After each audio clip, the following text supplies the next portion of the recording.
Video kali ini, kita akan melihat 10 aturan sepak bola yang tidak diketahui banyak orang, bahkan oleh pemain profesional sekalipun. Seberapa banyak informasi yang kamu ketahui tentang sepak bola? Aku yakin ada banyak peraturan yang akan kamu dengar untuk pertama kalinya. Jika kamu mencetak gol, tetapi bola meledak atau dalam kondisi tidak normal saat ditendang ke gawang, gol itu tidak dihitung. Untuk skenario yang sangat tidak mungkin ini, bola harus dalam kondisi yang baik setiap saat, sehingga sekeras apapun kamu menendang, bola akan tetap berada di jalur yang benar. Sekarang pernahkah kamu melihat gol di Liga Champions dengan bola yang pada dasarnya meledak di tengah udara? Dan faktanya gol itu benar-benar ada. Tapi faktanya gol itu tetap dihitung, mungkin karena kejadian yang sangat cepat. Tentu saja itu menyulitkan wasit untuk melihat dengan jelas kemungkinan bola meledak sebelum atau setelah terjadinya gol. Kartu kuning untuk selebrasi legal tetap ada meskipun gol tersebut dianulir. Dan seperti namanya, jika kamu mencetak gol kemudian melakukan selebrasi membuka baju dan wasit melihat VAR, kemudian gol kamu dianulir, kamu akan tetap diberikan kartu kuning dan golmu tidak dihitung. Ya begitulah.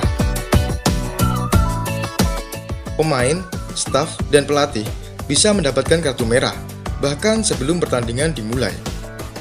Sebagai contoh, jika kamu melihat sesuatu yang ilegal saat sedang melakukan pemanasan, wasit berhak untuk menghentikannya, bahkan sebelum pertandingan dimulai.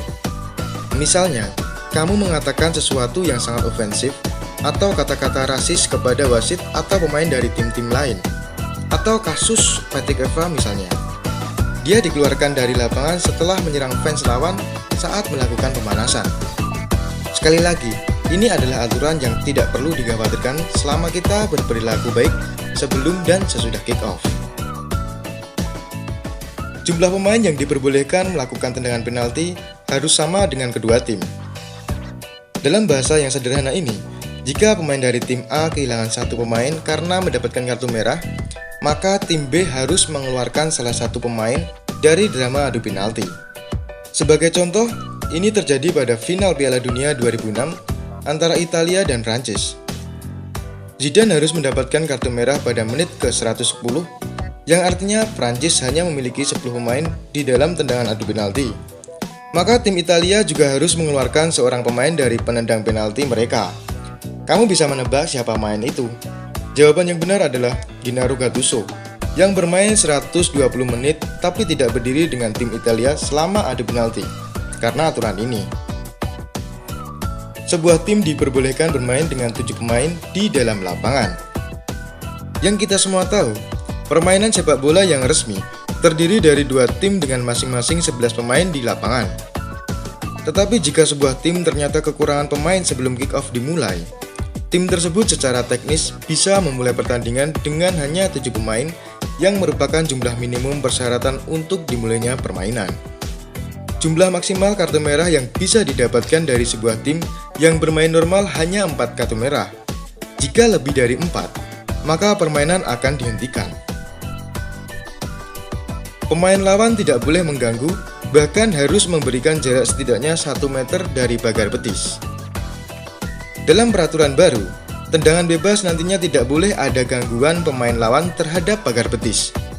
Sehingga jika selama ini pagar betis sering diganggu lawan, dan bahkan disisipi oleh pemain lawan agar eksekutor tendangan bebas dengan leluasa mencetak gol ke gawang lawan, maka kali ini pemain lawan tidak boleh mengganggu dan harus menjauh minimal jarak 1 meter dari pagar betis. Pemain tidak bisa mencetak gol bunuh diri dari tendangan bebas atau lemparan ke dalam. Pada dasarnya, kamu tidak akan pernah bisa mencetak gol bunuh diri secara langsung. Apakah itu dari tendangan bebas, tendangan sudut, tendangan gawang, atau tendangan penalti. Singkatnya, jika ada pemain melakukan tendangan bebas atau lemparan ke dalam, kemudian bola itu masuk ke gawang timnya sendiri tanpa ada orang lain yang menyentuh bola sama sekali, gol itu tidak akan dihitung. Ini adalah salah satu aturan yang tidak akan pernah terjadi kecuali sesuatu yang gila telah terjadi. Tim yang memenangkan coin toss sekarang dapat memilih untuk mengambil kick off atau memilih sisi lapangan untuk timnya. Di masa lalu, kapten yang memenangkan lemparan koin hanya bisa memilih sisi mana yang akan digunakan untuk timnya terlebih dahulu. Tetapi sekarang, kapten dapat memilih untuk mulai kick off. Mungkin aturan ini tidak terlalu penting, tapi setidaknya sekarang kita tahu aturan tersebut memang ada. Pada situasi penalti, kiper tidak boleh menyentuh mistar gawang atau jaring gawang. Pada dasarnya, wasit tidak harus memberikan isyarat untuk tendangan penalti dilakukan. Aturan ini berlaku jika kiper menyentuh mistar atau jaring gawang untuk mencoba mengintimidasi penendang penalti lawan. Setidaknya jangan pernah berharap wasit menunda tendangan penalti hanya karena penjaga gawang menggerakkan gawang atau seolah-olah penjaga gawang belum siap. Kiper boleh menahan bola dengan tangan maksimal 6 detik. Banyak dari kita tahu itu. Setelah menangkap bola, penjaga gawang jelas tidak bisa memegang bola terlalu lama, karena waktu resmi yang ditetapkan hanya 6 detik. Tetapi sebagian besar aturan ini tidak ditegakkan dengan baik dan benar. Misalnya insiden pada Mignolet.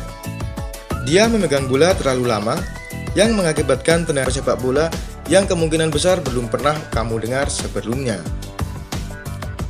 Beritahu kami di kolom komentar aturan aneh lain yang kamu ketahui dan tekan tombol suka jika kamu menikmati video ini. Dan seperti biasa, terima kasih.